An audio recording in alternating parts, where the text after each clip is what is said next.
Bismillahirrahmanirrahim. Assalamualaikum warahmatullahi wabarakatuh. Jumpa lagi dengan kami Saham Hijau, yaitu segala sesuatu tentang dunia investasi di pasar modal. Pada kesempatan kali ini kami akan mereview satu saham yang menurut kami cukup banyak investornya, cukup banyak komentarnya, dan cukup banyak yang mengikuti di stream Stockbit, yaitu saham Medco atau kodenya MEDC. Ini di tahun 2024 ya. Sebelum lebih jauh, jangan lupa untuk subscribe, like, dan komen. Juga kalau Anda ingin gabung grup premium atau privat, bisa cek di link deskripsi. Ini produsen migas. Medco ini cukup terkenal ya sebagai produsen migas. Tapi yang menarik, dia juga punya perusahaan di mineral. Ya, kemudian ada listrik EBT. Kalau Anda baca berita, emiten ini mau ekspor listrik ya, bayangkan ekspor listrik. Nah, ini istimewa. Dan lain-lain ya, dan lain-lain cukup banyak lah intinya. Pergerakan sahamnya menurut kami moderat, tidak terlalu fluktuatif, juga kenaik turunannya itu soft ya menurut kami ya. Ini naik turun, rentangnya di angka 1000 sampai 1600. Pada satu tahun ini belum berhasil nembus di angka 1600. Nah, pertanyaannya apa yang istimewa dari saham ini dan apa yang nggak istimewa? Yang pertama yang istimewa menurut kami, yaitu pemegang sahamnya masyarakat hanya dikasih porsi 25%. Ya, kasih secuil ya. Kemudian yang istimewa lagi, penambahan investornya ya dari masyarakat ini naiknya cukup banyak sekali. Ya, ini kayak BBCA di sektor energi nih. Bayangkan dari April, Mei, Juni, Juli, Agustus itu kenaikannya hampir sekitar 5 ribuan.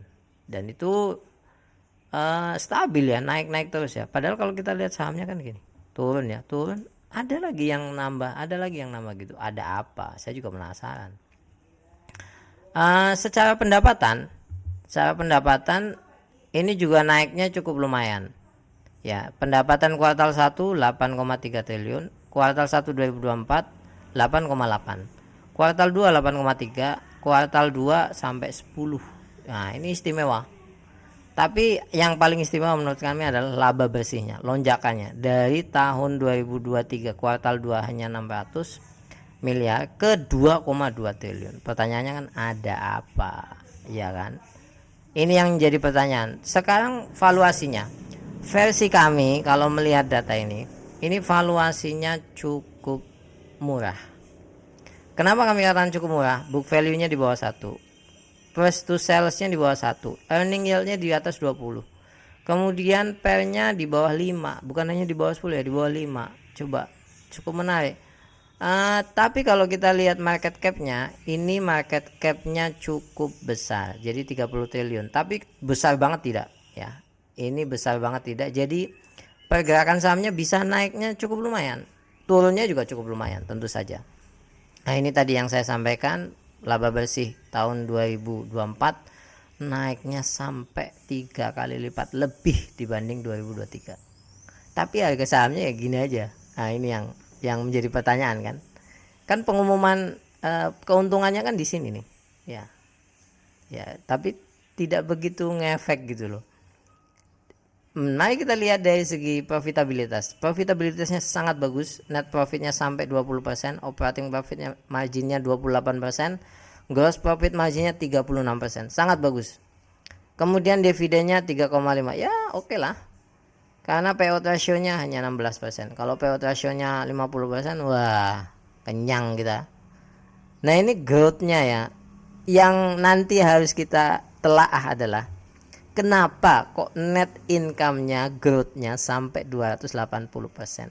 Yang secara normal kita bisa mengatakan gini, revenue harusnya naiknya hampir mirip, gross profit harusnya naiknya hampir mirip ya. Tapi ini net income-nya jauh sekali kenaikannya. Nah, itulah yang menjadi sisi istimewa yang harus kita bedah.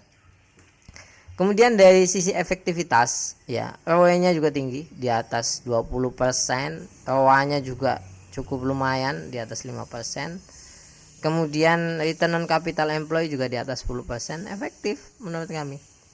Nah, ada satu sisi yang menurut kami waspada ya, tapi ini umum di bidang eksplorasi, yaitu apa? Hutang. Hutangnya mencapai di atas 1,5 ya.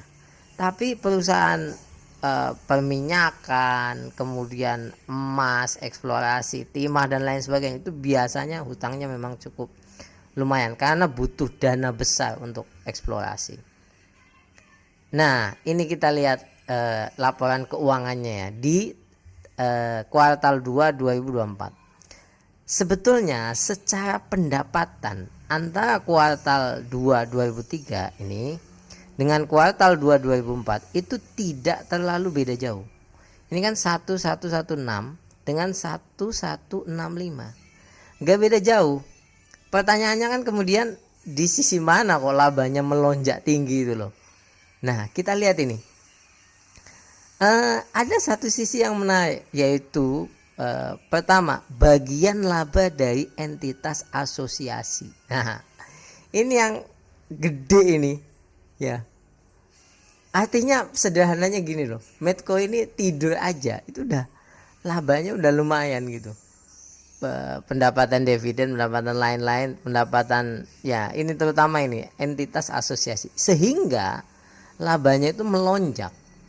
Nah, hal lain adalah laba periode berjalan yang dapat diatribusikan. Nah, yang dapat diakui ya, pemilik entitas induk laba periode berjalan dari operasi yang dilanjutkan sekian kepada. Nah, artinya apa? Ini Medco ini punya sumber pendapatan yang berasal dari anak usaha atau yang lain dan lain sebagainya. Ya, Anda tahu ya, salah satu anak usaha yang moncer itu kan AMMN yang sahamnya itu cukup fenomenal dan dia banyak di emas kan. Emas sekarang wah cukup luar biasa. Inilah yang saya katakan menjadi aspek yang sangat menarik. Jadi kalau misal sederhananya gini, misalkan minyaknya stabil pendapatannya, tapi anak usahanya meroket, ya akan kena imbas ini.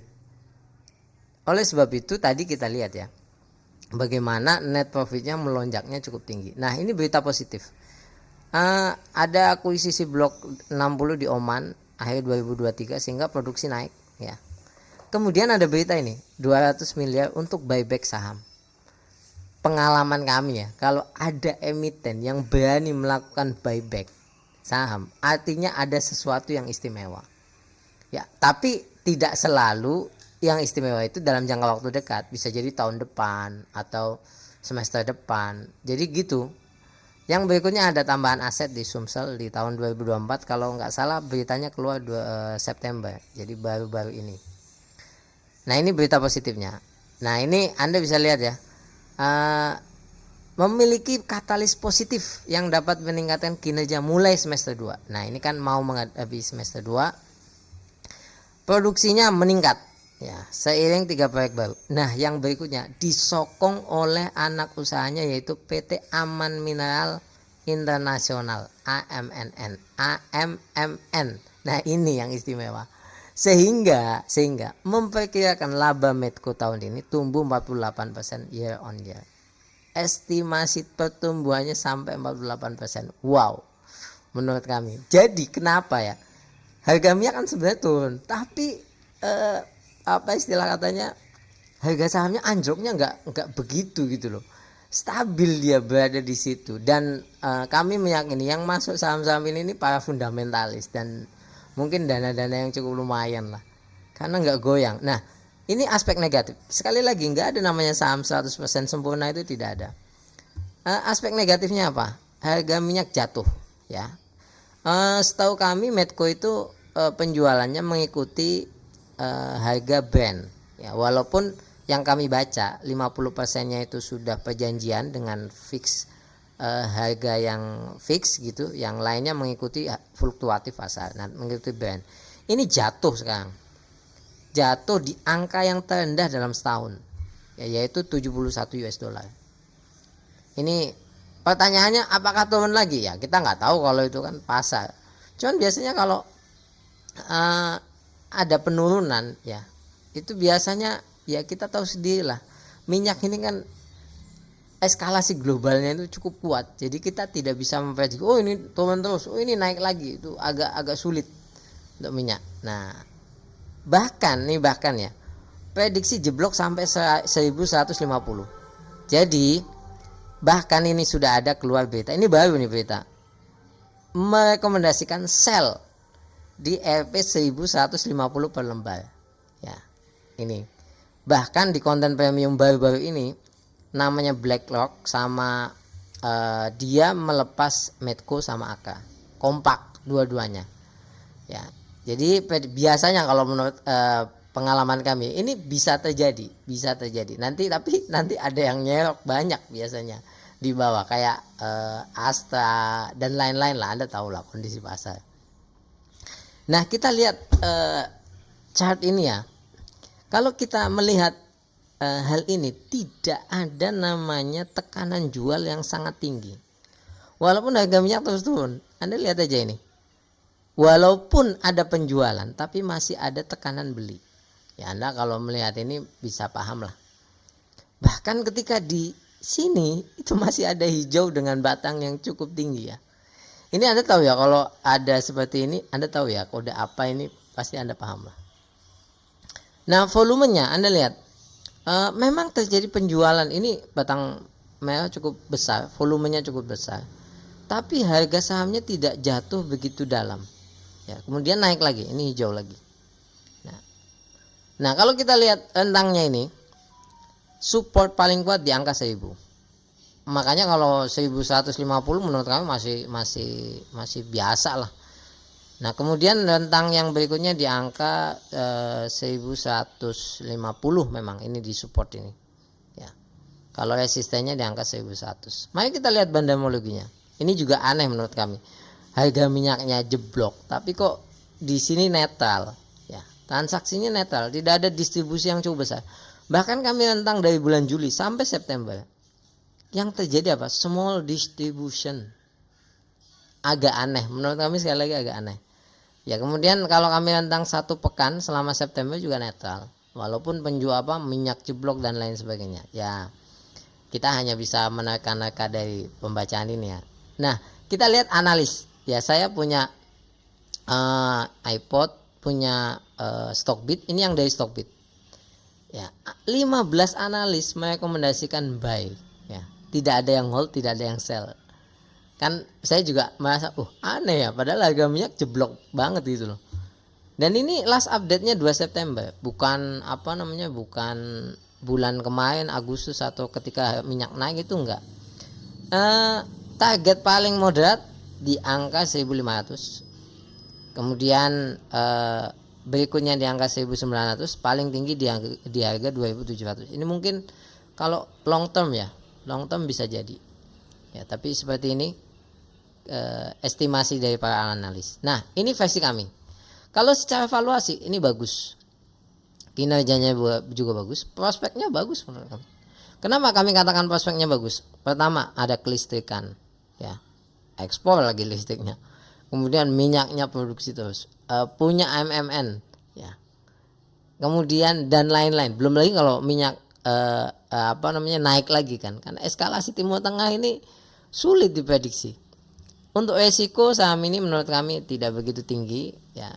Tetap aja ada resiko tapi standar ya. Kalau kita lihat chartnya tadi itu tidak terlalu turun, tidak terlalu naik. Jadi seperti itu. Ini pembacaan kami. Kalau Anda menyimpulkan buy atau sell silahkan, karena tentu saja selalu ada sisi negatifnya. Bahkan seperti BlackRock aja udah melepas saham ini. Semua kembali kepada keputusan masing-masing. Jangan lupa untuk subscribe, like, dan komen. Kalau ada komentar atau sanggahan, atau misalnya ini sell aja, cantumkan aja di kolom komentar. Kami sangat senang sekali. Sampai ketemu lagi. Terima kasih banyak. Semoga saham kita semuanya hijau. Assalamualaikum warahmatullahi wabarakatuh.